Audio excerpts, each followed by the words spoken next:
ఉన్న వాళ్ళకు లైంగిక కోరికలు పెరగాలంటే ఫస్ట్ ఫుడ్ కన్నా ముఖ్యమైనది ఎక్సర్సైజ్.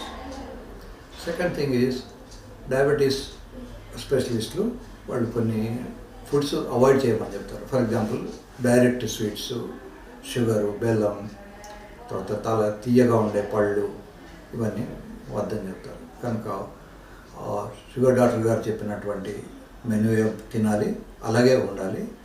బట్ ఎక్సర్సైజ్ చేయాలి. ఎక్సర్సైజ్ చేయడం వల్ల రక్తనాళాలలోకి రక్తం రావడం అనేది పెరుగుతుంది, అవి పూడుకుపోకుండా ఉంటాయి.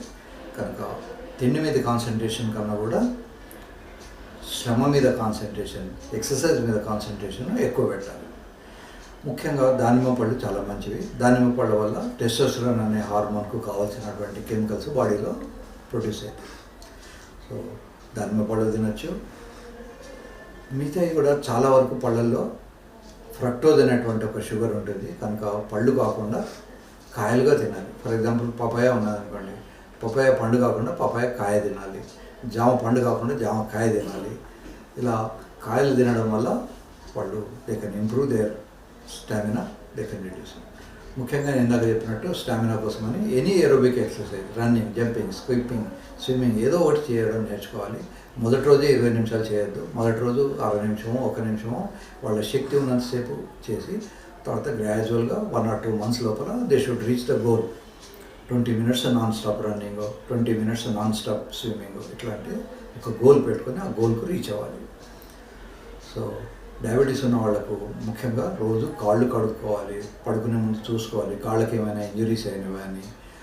అలాగే శృంగారంలో పాల్గొనే ముందు హెవీగా తినకపోకూడదు. సాధ్యమైనంత వరకు శృంగారం అయిన తర్వాత కడుపు నిండా తినడం నేర్చుకోవాలి. తర్వాత రా ఫుడ్ తినడం నేర్చుకోవాలి.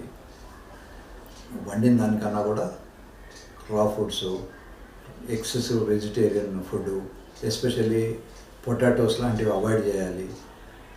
తర్వాత డైరెక్ట్ షుగర్స్, స్వీట్లు అవాయిడ్ చేయాలి.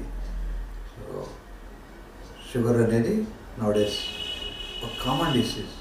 ప్రతి ఇంట్లోనూ కనీసం ఒక వ్యక్తి అయినా షుగర్తో బాధపడుతున్న వాళ్ళు ఉన్నారు. కనుక షుగర్ వచ్చిందని మానసికంగా కుంగిపోవాల్సిన అవసరం లేదు. మనం we should know how to live with the devil. We know that it is devil. Once you know that it is a devil, you can live with it with your comfort.